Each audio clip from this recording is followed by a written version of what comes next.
هو ممكن تتعلم البرمجة في شهر واحد؟ بصراحة ده واحد من أكتر الأسئلة اللي الناس بتسألها، وغالبا لما بتسمع إجابة بتكون واحدة من اتنين. يا إما يقولك أيوة طبعا سهل جدا، خد الكورس الفلاني وهتبقى مبرمج جامد، أو حد تاني يقولك مستحيل، البرمجة محتاجة سنين من الدراسة والتدريب علشان تبقى فاهمها بجد. بس الحقيقة لا ده صح ولا ده صح. إيه الكلام ده بقى؟ مش سألتني السؤال؟ لا بس اجاوب بقى سيادتك. طبعا اجاوب سيادتك. محتاج بس كوبايه شاي ويلا بينا. السلام عليكم، معاكم طارق العبد، ودي قناه اللي بقدم فيها محتوى عن البرمجه والتكنولوجيا. ما تنساش تعمل سبسكرايب وتفعل الجرس علشان نساعدك تبقى مبرمج محترف. الفكره مش انك تبقى مبرمج محترف في شهر، ولا انك لازم تستنى سنين علشان تتاسس، لكن الشهر الاول هو اهم شهر في رحلتك البرمجيه، لانه يا اما هيحطك على الطريق الصح يا اما هيخليك تزهق وتسيب البرمجه للابد. في الشهر ده مش مطلوب منك تتعلم كل حاجه، المطلوب منك انك تتعلم ازاي تتعلم. ابدا يا صديقي بدايه قويه واكتسب العاده اللي هتخليك تكمل. بس المشكله الحقيقيه ان اغلب الناس اللي بتبدا بتتعلم بطريقه غلط، وده اللي بيخليهم يحسوا بعد شهر ولا اتنين انهم مش فاهمين اي حاجه. فاصل قصير بس كده.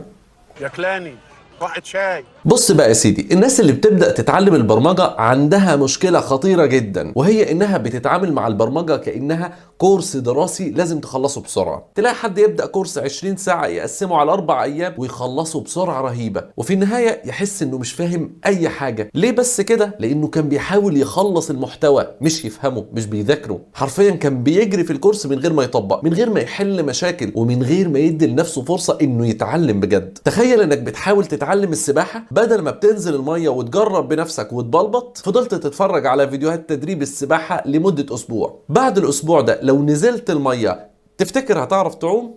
أكيد لأ. يعني نفس الفكرة مع البرمجة، لو مش بتطبق على كل حاجة بتتعلمها فأنت في الحقيقة مش بتتعلم أي حاجة. طبعا أنا عارفك أنت قاعد دلوقتي بتتفرج وتستمتع وتشرب الشاي. الشاي يا كلاني. بص يا سيدي، تعلم البرمجة مش سباق سرعة، مش مطلوب منك تخلص أكبر عدد من الكورسات في أقل وقت ممكن. اللي مطلوب منك هو إنك تفهم كل سطر كود بتكتبه وتكون قادر تحل مشاكل بنفسك. مفيش مبرمج محترف بيقعد يتفرج على فيديوهات ويستنى يبقى عبقري، مش منطقي. كل المبرمجين المحترفين وصلوا لمستواهم لأنهم كتبوا آلاف الأسطر من الكود، حلوا مشاكل حقيقية كتير، واتمرنوا بشكل مستمر. الشهر الأول في تعلم البرمجة مش هدفه انك تبقى مبرمج محترف، لكن هدفه انك تتعود على التفكير البرمجي وتكون قادر تكمل رحلتك لوحدك بعد الشهر ده. الهدف انك تحط نفسك في بيئة تعلم مستمرة، مش انك تخلص كورس والسلام. علشان كده لو فعلا عاوز تتعلم البرمجة في شهر، فانت محتاج تمشي على خطة ذكية، خطة تخليك تبدأ تتعلم الأساسيات بشكل عميق، وتربطك طبعا بالتطبيق العملي بشكل يومي، وتساعدك انك تكمل بعد الشهر ده بسهولة. لان زي ما قلنا الشهر مش هيعمل حاجة، ويا دوبك بنقول يا هادي. اللي هنحاول نعمله بقى في الفيديو ده اننا نحط خطة منطقية، مش خطة سحرية تقولك انك هتبقى مبرمج جامد جدا في شهر، لكن خطة تخليك تبدأ بشكل قوي وتبني العادة اللي هتخليك تستمر ان شاء الله. الخطة دي هتكون مناسبة سواء كنت عاوز تتعلم بايثون ولا سي بلس بلس ولا دارت ولا اي لغة. الهدف الاساسي هنا مش اللغة نفسها، بل المفاهيم البرمجية اللي انت محتاج تتعلمها. اول حاجة لازم تكون عارفها ان البرمجة مش بس مجموعة من الاكواد، لكنها طريقة تفكير، طريقة لتحليل المشاكل وإيجاد حلول ليها باستخدام هذا الجهاز الكمبيوتر اللطيف. علشان كده مش مهم تبدأ بلغة إيه، المهم إنك تبدأ بطريقة صح وتتعلم إزاي تفكر كمبرمج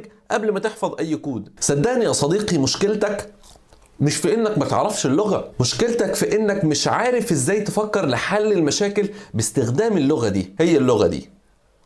الشهر الأول مش معناه إنك تتعلم كل حاجة، لكنه لازم يكون مليان بالتطبيق العملي. الناس اللي بتقضي الشهر الأول كله تتفرج على فيديوهات وتيجي تكتب كود لأول مرة بعد شهر بيكتشفوا إنهم مش فاهمين أي حاجة. علشان كده في الشهر ده هتتعلم وتطبق في نفس الوقت، وكل ما تتعلم حاجة جديدة لازم تكتب كود بنفسك، تحل مشاكل، تجرب على الأقل مشروع بسيط كده تفرح نفسك وتفرح اللي حواليك بيه. أول أسبوع طبعا لازم تركز فيه على إنك تفهم إزاي الكمبيوتر بيشغل الأكواد اللي بتكتبها، وتتعلم الاساسيات الضروريه زي المتغيرات اللي هي الفاريبلز، الشروط اللي هي الكونديشنز، وكمان اللوبس والفانكشنز وكل الكلام الجميل ده كله. مش مطلوب منك في الاسبوع الاول انك تفهم كل حاجه عن البرمجه، المطلوب انك تبدا تفكر زي المبرمجين، تعرف تحل مشاكل وتكون قادر تكتب اكواد بسيطه تحل بها مشاكل حقيقيه بسيطه. يا باشا اطبع هالو وورلد، اعمل اي حاجه، بس المهم اكتب بايديك. بس الله يكرمك ركز في الاساسيات دي كويس، وركز على جودة فهمك للحاجة، ما تركزش انك تخلصها وخلاص، محدش هيجري وراك. افهم ايه هي اللوب ومكوناتها وامتى بتستخدمها وامثلة عليها، ودور على اسئلة تطبق عليها بعد ما تعرف اللوب. وجوجل ما خلاش حاجة، وكمان ادوات الذكاء الاصطناعي الجميلة ما خلتش اي حاجة. اطلب منهم اسئلة زي ما تحب في اي موضوع، هيعمل لك احلى عظمة، وطبق براحتك بقى وعيش. مش عاوزك تجري في عملية تعلمك، انا عاوزك تخلص الكورس واحدة واحدة يا باشا. الكورس اللي يخلص في اسبوع خلصه في اسبوعين، خلصه في شهر، مفيش مشكلة، محدش بيجري وراك. لكن ايه الفايدة لما تخلص الكورس في يوم وما تلاقيش نفسك استفدت اي حاجة؟ مفيش اي فايدة طبعا.